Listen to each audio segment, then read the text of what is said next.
So today I wanted to do something a little bit different and just kind of take you guys around with me as I do things around the house and the farm. There's a couple things that I need to attend to, so that's what I'm gonna do. But first, look at my gorgeous sunflowers.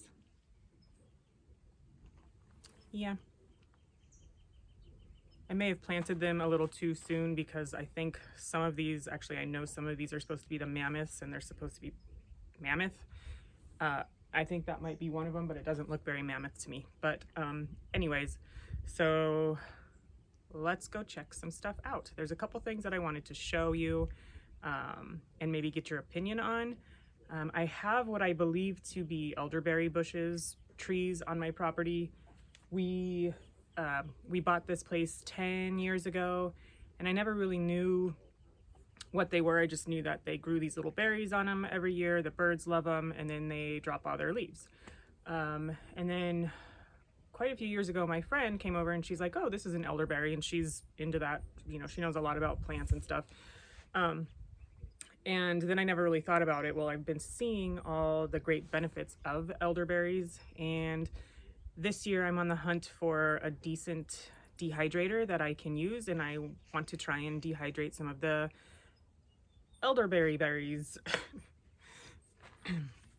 So yeah, I'm gonna show you that. I think I have 6 of them on my actual property and then one about, I don't know, a 1/16 of a mile down my driveway, I think.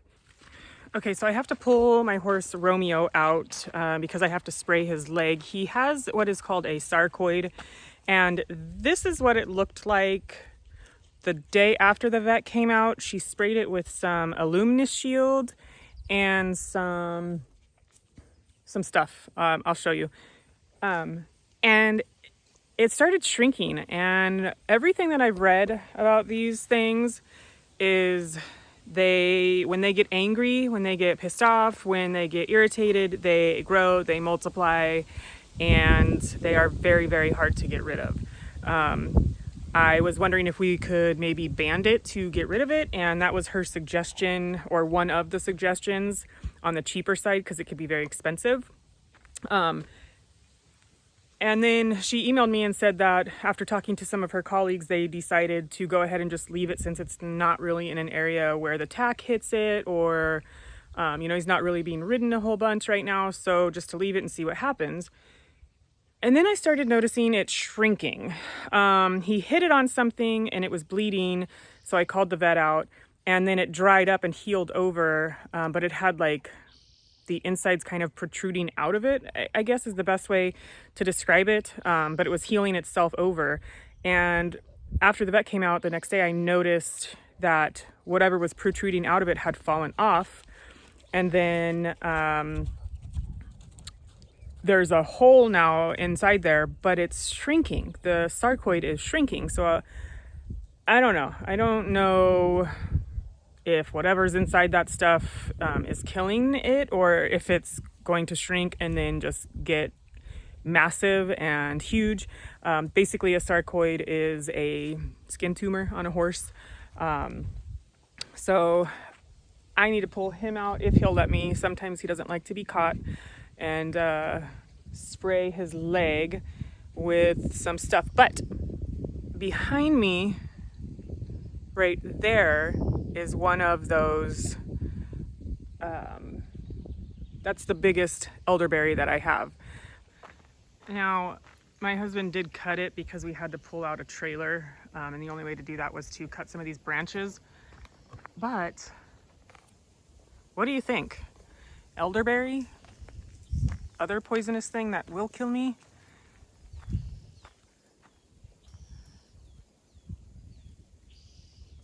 Yeah, I'm thinking elderberry. This one's still kind of in the flowering stage.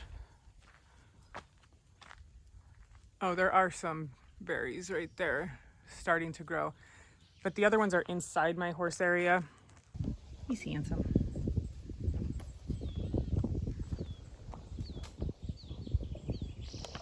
But here is another one. Look at my babies. They're not babies anymore. They're big chickens. But here's another one.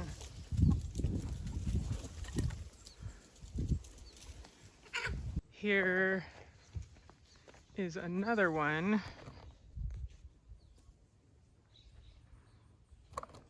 And this one's pretty far along. It's got bigger berries. Oz. And I've seen the birds already on this one eating it. So I don't know if I will even get a chance to harvest any of the, oh look. I don't know if you can, some of those ones are already turning color. So this is the third one. And then if we come around,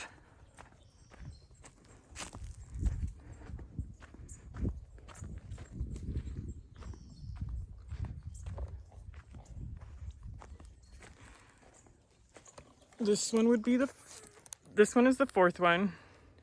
And this is also where I'm putting the turkeys when they're old enough.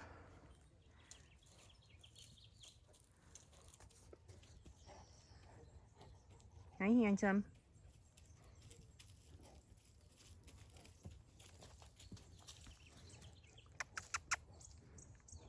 Come here. Rome. Come here, buddy. What are you doing, Mom? He's probably like, what the heck is in your hand? It's kind of a spaz. But, so yeah, there's this elderberry here. This is something that I have to work on, clean up, net, add another panel in there and a gate so the turkeys can go in there. And then I believe there's only 2 elderberries right here. So these 2. But what do you think?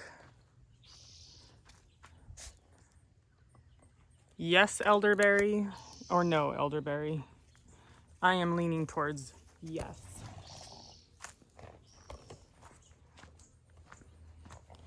All right, I'm gonna get him out.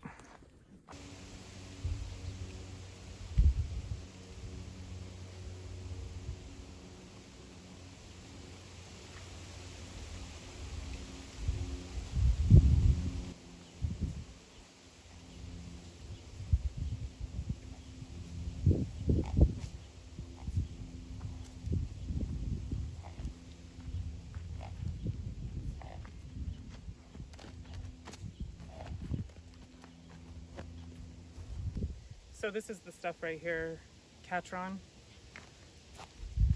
This like helps keep flies and other things off of his wound.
Now that he's purple, that's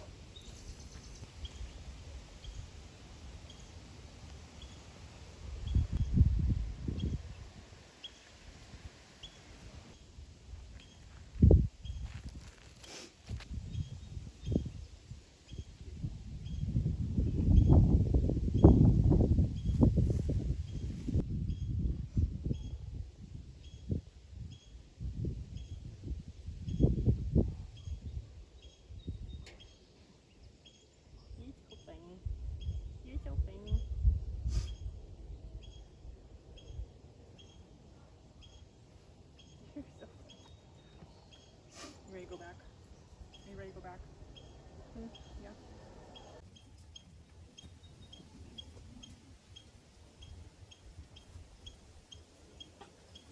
I don't think there's any oil in here. Is it deep?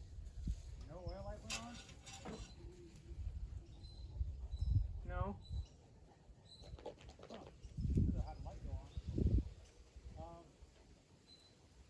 I might have to do it.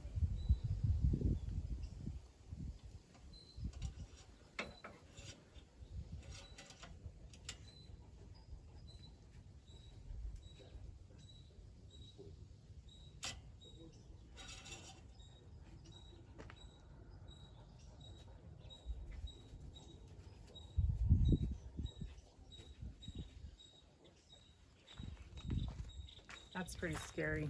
I have an oil leak and there's no oil. And I want to do a small road trip this summer, but I don't think I'll be able to. Like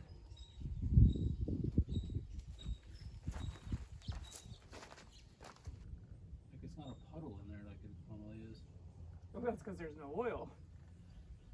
Oh, there's oil. Your oil light would be on. And also it's still like just sitting in the engine slowly going down.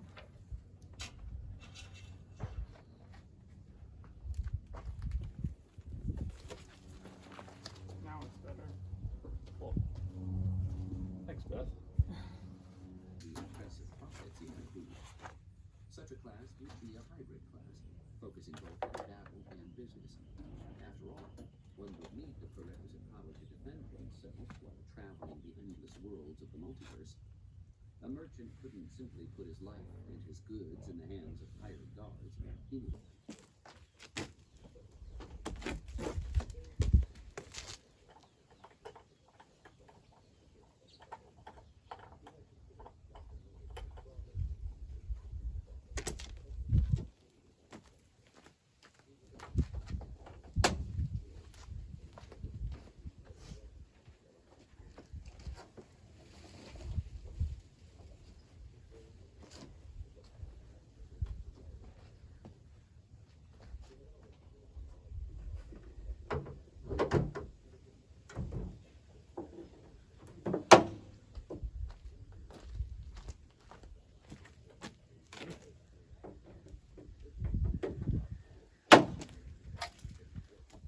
This area up here is a mess, no doubt about it, but that's okay. I'm going to just take the time to clean it up, rake it up, kind of assess what needs to be done. At some point, I'm going to have to build a shelter in here as well so that the birds can get out of the rain if and when it rains. And hopefully it will also double as their nesting box, but I haven't quite figured that out yet, and I don't need that until next year. So first things first is raking out this area, picking up all of the trash, getting any of the weeds out, and then I'm gonna have to go buy some chicken wire and chicken wire the whole entire thing. And then I think I'm also going to be getting a hog panel and putting it here in the front as part of a gate. If I can find another one of these sort of fence panels, then that would be awesome, but I don't know that I'll be able to. And then I just have to make a gate. I've got 4 of these. These things came off of a pop-up tent, and they're perfect to put in each one of the corners to kind of hold up the netting higher than me so that I can walk around in here without having to bend over. And they're adjustable, so that makes it nice too. I can put them up higher if I need to. And then in a few weeks' time, those babies are gonna be able to come in here. As soon as they can be without the heat, then they will be transferred into this area, and this will be their new home. Okay, just a few more things to do today. And one of those is feeding Romeo. And the other thing is to water my garden. And when I water my garden, I basically start where I left the hose from the day before. I didn't water yesterday because it was overcast, and it's pretty darn overcast today, but the plants still need to be watered, so that's what I'm going to do. I usually start, today I'm going to start in the greenhouse, work my way over to my sunflowers and wildflower bed. And then from there, I will go around to the back side of the greenhouse where I have my tomatoes, tomatillos, some other starts, which something has been eating my starts, but you know, that's to be expected. So I'm going to move those into the greenhouse. Onions and some basil and chamomile. And I also have these cucamelons right here. And do you see these tiny, tiny little fruits? I've never grown cucamelons before, and I think they're just really adorable how tiny they are. I'm excited for those. So I've got a couple of those over here as well. I decided to pick a couple of my calypso beans because they are getting to the point of being ripe. And I want to put some of those away before they get overripe. I'm going to pick some of these beans, and then some of them I'm going to let them go straight to seed. So I'm going to go ahead and finish up the garden watering, and I will do a full garden tour for you guys soon if you're interested in that. But if you know anything about the elderberries, or if you have any questions or anything like that, just go ahead and leave them down below. I would love it if we could interact. And I just want to say thank you so much for going along in the day of my life. Vlog style, I don't know, is that a vlog? I don't know. But I appreciate you hanging out with me, and maybe we'll do it again soon. I hope that you have a beautiful day.